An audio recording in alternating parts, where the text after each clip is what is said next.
Let me ask you a question, bro. Do you eat like garbage, like pizza and fried chicken, just because it fits your macros? And the rate of muscle growth is exactly the same as long as it hits your macros.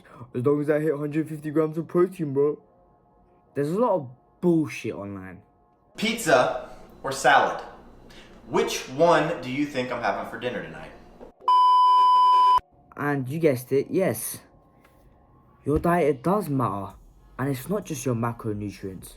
So, fucking people like V-Shred, you see the bodybuilders eating donuts and just like running on the treadmill. I used to watch that shit when I was little and I would eat more donuts because I think, well, that guy's big, but he's eating donuts, so I could eat donuts.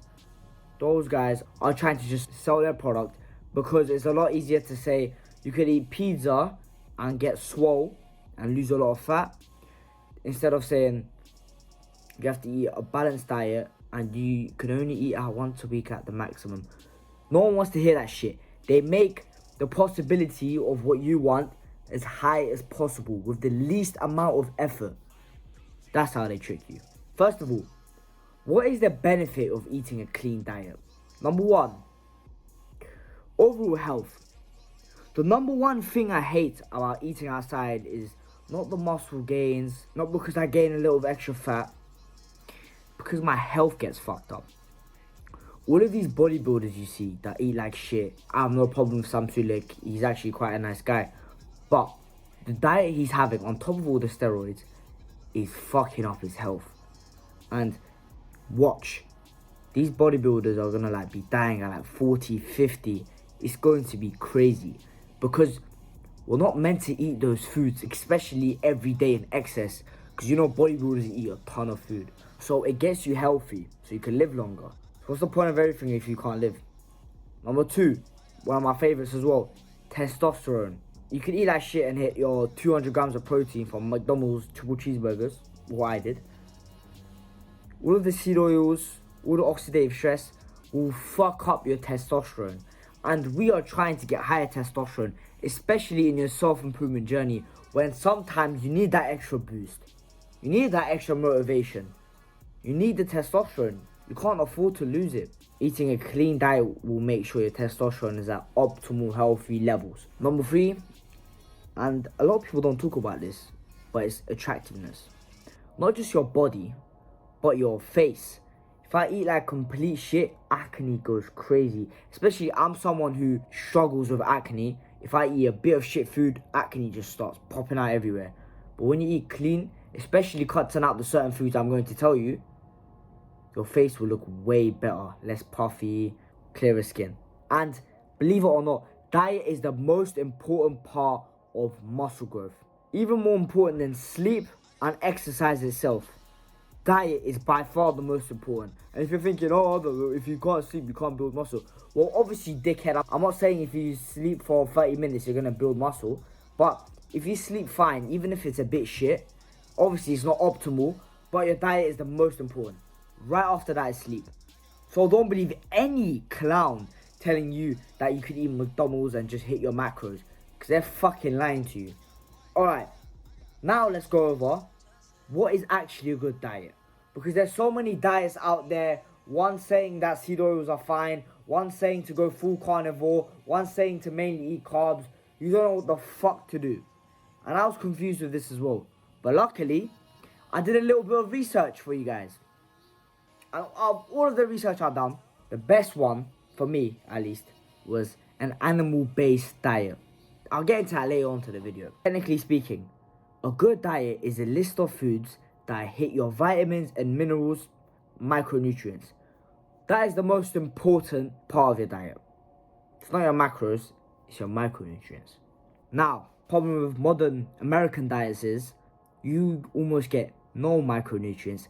That's why testosterone is so low. So, go watch my videos or go do your own research about micronutrients that are good for testosterone. You'll find stuff like zinc, magnesium, boron, choline. The list goes on. But you need to have all of those nutrients for your muscle growth, for your testosterone. And when I say testosterone, it automatically means muscle growth as well, because obviously testosterone is responsible for your muscle growth. And the best thing I use to lose fat other than basic shit like being a calorie deficit, bro, which I fucking hate by the way, is I do intermediate fasting until 1 p.m. and I eat until around 9. But don't get too full so you can sleep fine. And another thing, only eat your carbs before and after the workout. There is no point you eating your carbs for no reason if you're not going to exercise that day. Obviously, you can eat a little bit. The most ROI you get on carbs is after or before a workout. Because even if it's fruits, spiking your blood glucose sugar levels for no reason, it's not good. Even fruits spike your blood sugar. Not as much, obviously, as, processed food. You don't want that garbage. Fruit also has fiber, but you don't need too many carbohydrates if you don't work out. So that's with carbs. Protein.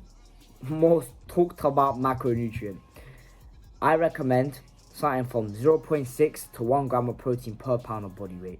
I'll pick a higher dose of protein, not just for the muscle growth, but protein is used for like every single process in the body. So protein is used for other shit other than muscle. So I recommend you go on a bit on the higher side. I usually eat around 0.8 grams per pound of body weight, something like that. So you want protein to be moderate. Don't go too high protein, that can lower your testosterone and make your muscle gains worse as a natural. You want high fat diet. You don't want too high, but you don't want low. You want it on the higher end, because fat is responsible for all of your hormone production. Remember that. So you can't make testosterone with low fat. You could eat just carbs and protein, no fat. Your testosterone will plummet to like horrible levels. Another thing I do, don't track your macros. And a lot of people are going to be thinking, oh, what the fuck, Arda? Why don't you track your macros? You need to track your macros. You need to have 20% carbs, 20% protein. It doesn't matter as much as you think it is. If you are on a healthy diet. I never track my macros because I eat healthy. If you eat very healthy foods, most of the time you're not going to gain fat. Unless you eat too much of them. It's nearly impossible to gain fat when you're eating just healthy foods. You can't track your calories, macros, that's completely fine. If you really wanted to, you would probably start tracking your macros by now. But you're not. So, rule of thumb, eat generally healthy foods. And you don't have to make it more complicated than it already is. If you're trying to cut, eat healthy. Don't starve yourself, but be a little bit hungry all of the time. Don't fool yourself up fully. If you're trying to maintain, be moderately full. Don't be too full. Don't be too hungry. And if you're trying to bulk, always eat. Be full. That's it. Boom. See that fucking magic? Common sense. By the way, bro, if you got to the end of this video, I know you're not like the 99%. The 99% couldn't watch this video at all. It's a human interacting with them. They need some clown world entertaining shit to keep up with their shit attention span. And if you want more tips on more muscle growth, testosterone, building good habits, go ahead and hit that subscribe button. Let's become strongmen again in a weak society. Bye.